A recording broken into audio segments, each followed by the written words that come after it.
Hey everybody, this is Dr. William Clark here for Leadership Conversations. This is the show where we talk about leadership according to the world that matters to you. I hope that this particular podcast finds you doing well. I realize I say that a lot because I actually mean it. I hope that it does find you doing well, and that you're prospering and that you're growing in your leadership, and that your nonprofit is benefiting because this podcast, since its inception, has been dedicated to nonprofit leaders, to individuals who are in the trenches, people who are in the business of creating, launching, managing nonprofits. And so, if that's you, my friend, I hope you're doing well. Um, we're in the midst of a 30-day grant challenge, and you should be, if you have not yet, subscribed to all of my social media platforms at Dr. William P. Clark. And if you are subscribed to what's going on there, you should be receiving my I think daily posts at 9:45 a.m. Focused on the 30-day grant challenge as we get ready for our upcoming grant writing 101 course. That is coming up March 30th and April 6th of 2019 here in Hartford. And if you haven't signed up for it, it's sold out. So thank you for everybody who's already on that list, but you can get on the wait list if you just go ahead over to the site that's on your screen now. As a part of the grants 30-day grant challenge, I wanted to provide commentary on some of the posts that I've been making since the challenge has started about a week or two ago, and maybe you'll post that haven't come out yet, depending on the timing of the video and the timing of the post when they come out. But I want to provide insight and kind of some commentary on some of these posts so that I can help you on this journey. So here's a post that I want to respond to. It says, "Grants do not replace the necessary work of developing a solid plan and a solid program." Hmm. Grants do not replace the necessary work of developing a solid plan or a solid program. Um, you know, I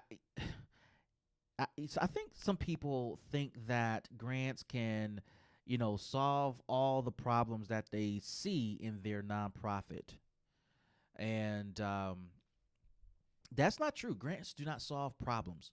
I think that we all, as a culture, as a community, have seen in many instances where we've discovered or learned that money, under any circumstances, let's just step outside the nonprofit world for a second. But if you all of a sudden hit the lottery and become rich and wealthy, money doesn't change who you are. In fact, money highlights who you are and enhances who you already are. And money just gives you more access, more resources to be who you already are. And for people who don't know you, whoever you are without money, they're going to find out who you are with money. And I think that example, that cultural example that we realize in American culture, is true in the nonprofit community as well. That money does not fix institutional or infrastructural problems.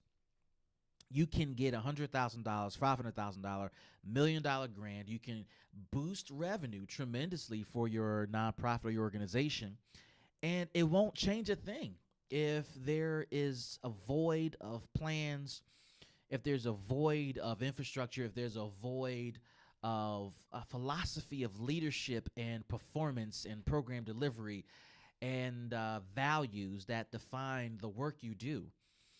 A grant doesn't remove the stench of underperformance. It doesn't remove the embarrassment of not meeting the needs of funders. It doesn't remove the sting of being a community pariah because you can't do anything for anybody.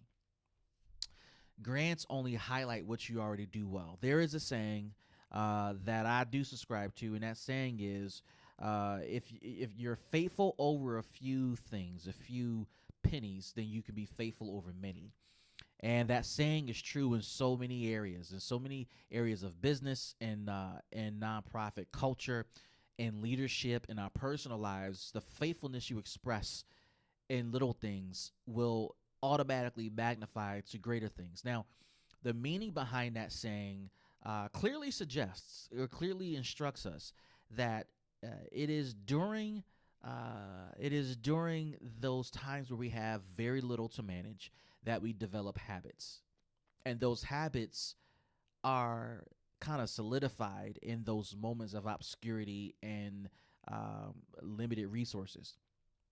When more resources become available, when more resources are made available to you, those habits that were formulated at the stage where you didn't have anything, they come along with you and they play themselves out because, and it is, I think this should help somebody. It plays itself out when you get more resources because you believe that if it was because of the strategies you used when you didn't have anything that led to you now accessing resources that are much greater than what you ever had. So now the habits that got you to quote success, more resources, are now the pathway you're utilizing to maintain that success or greater.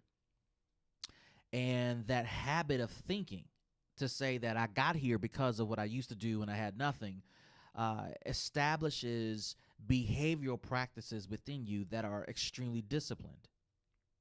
And this goes for nonprofits too. If you start out and by some miracle you get a grant all from the very beginning without establishing a culture, infrastructure, a way of doing business, a way of doing programming, and you haven't kind of established who you are with your team and who you are in the community, who you are among funders, if you haven't established those things, it becomes extremely difficult to create that infrastructure when the money is already coming in and the pressure is on for you to perform. It's hard. It is very hard for you to do that when the pressure is on. And so, as I said in this particular post, grants do not replace the necessary work of developing a solid plan and a solid program. You got to put in the work of developing a solid action plan, strategic plan, theory of change, whatever you want to call it. You have to develop that because when the grant money comes in, as soon as the check is cut or as soon as the contract is signed, you are immediately on the hook to deliver based upon the scope of work. And without a plan in place, you'll begin to just run around with your head cut off, doing whatever you can, and it's not really adding value to the work, not really adding value to the nonprofit, not adding value to the customer, not adding value to the community. The funder will know. They will notice. Funders are some of the smartest people and most observant people. They will notice. And ultimately, it will harm your name. It will harm your nonprofit.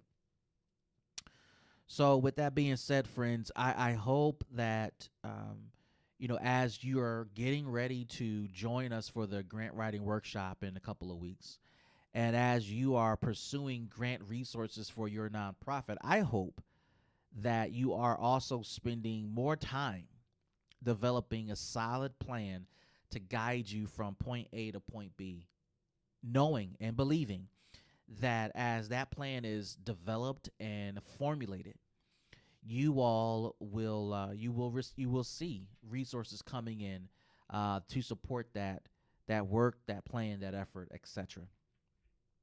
That's the way it works. And if you're looking to get the funding in the door, you got to put the plan. You got to put the work in to get a plan. You got to have the solid plan down. Let me just say this before I go. The plan is not just for the funding.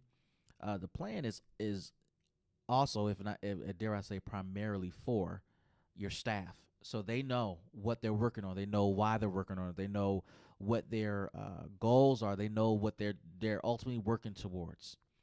The absence of a plan puts your staff at risk of not knowing what to do, what's going on, and what role they play in all this. So get that plan together. Come on. Take the time out after this podcast ends and get that plan going. Connect with me on Facebook, Instagram, YouTube, and Twitter. Subscribe to this podcast utilizing your favorite podcasting platform. Join us for the grant writing workshop on March 30th and April 6th here in Hartford. Information is on the screen. Go ahead and register if you are looking to be there and want to get on the wait list. Get on the wait list, and we'll see what happens. This is Dr. Clark, and look forward to seeing you next show. Peace.